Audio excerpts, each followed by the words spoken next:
What's up, you guys? Marty Schwartz here, GuitarJams.com. I'm going to bring you guys a little lesson on your basic drop D tuning and some common tricks that you'll see all the time that guitar players love to use in this tuning. I want to show you guys how to go down into that drop D tuning. Basically, you have a low E string here, normally on top.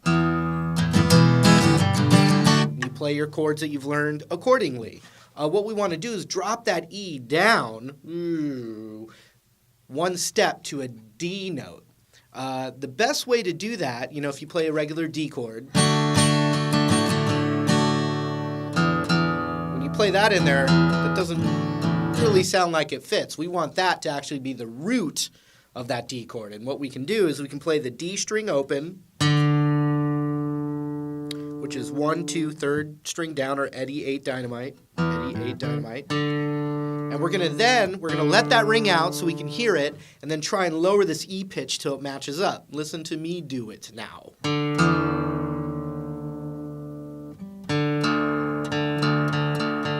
And I always find it's easier to tune your pitch when you're trying to match two pitches. I find that it's easier to bring the pitch from lower up to it. I find that's easier for my ear. So I think I got it there, but if I want to, show you guys that example, I'll go even lower.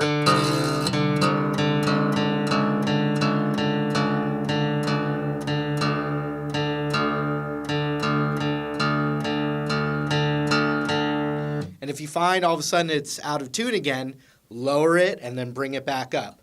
But as you see, those are pretty much matched up now. When I play a D chord, I can strum the whole guitar.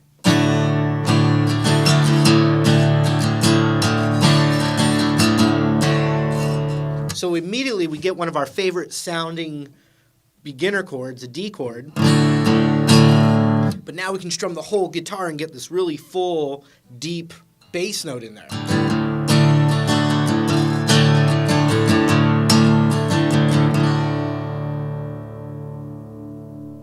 So like I was saying, you can play this D chord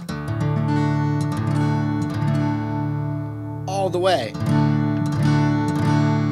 But then there's also these tricks within this chord that are really cool. You hear it a lot. One, you can just take your middle finger off and let that high E ring out. And that gives you a nice little suspended 2 is what you'd call that. You could also just strum the D the way you normally do and then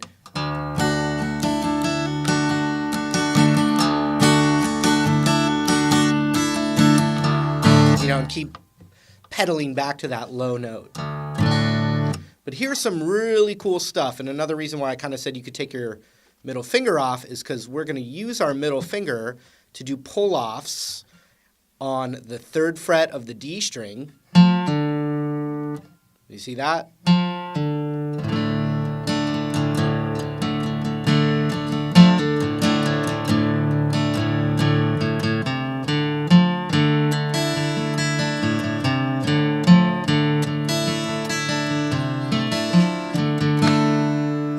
So as you saw, I did the pull off on the A string 3rd fret.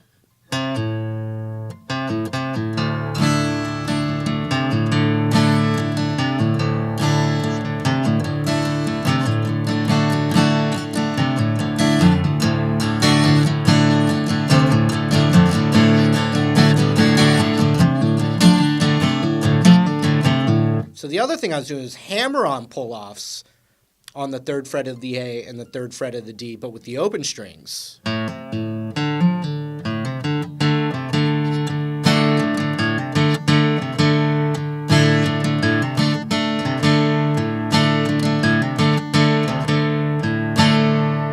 then finally, you've got that same technique on the 3rd fret of this low, thick string. Usually I call it the E string, but it's tuned down to D now. It's actually our root. So we can get this.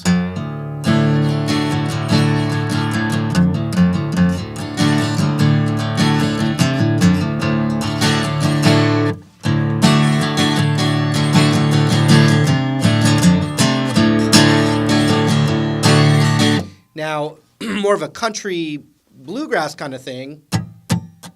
Down, down, up, down, up, down, down, up, down, up, down, down, up, down, up, down, down, up, down, up, down, down, up, down, up.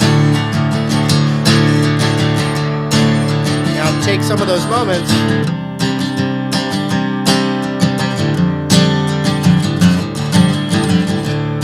So you can also hold those notes. And then we also want to add the second fret of the A string as well, which is kind of like that C add 9, hammer on pull-offs, down, down, up, down, up, down, down, up, down, up.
Now, some of the other chords that you would normally play in standard tuning, some of them you can do the same way because they don't have this top string. So like the C chord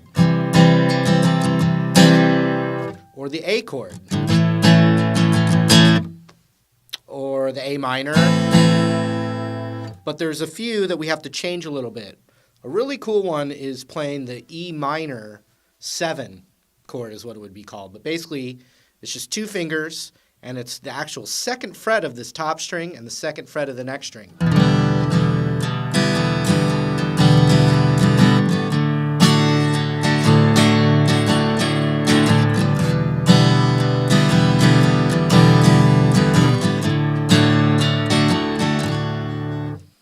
Now, a couple others that are really cool. The main one you're going to want is to be able to play a G major chord. You can take the 2 fingers. I'm going to use my middle finger and ring finger and play the 5th fret of the top string and the 5th fret of the next string. You can play that as a G chord, but even better is to get a finger, index finger on the 3rd fret, the high E.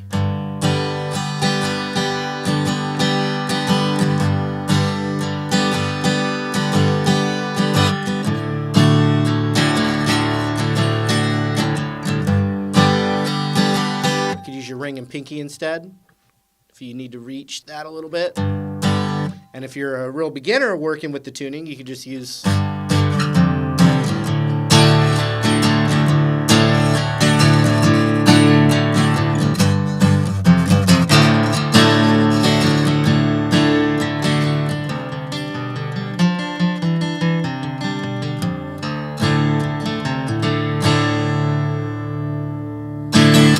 All right, so mess around with that, and I'll have a real nice song lesson coming up next.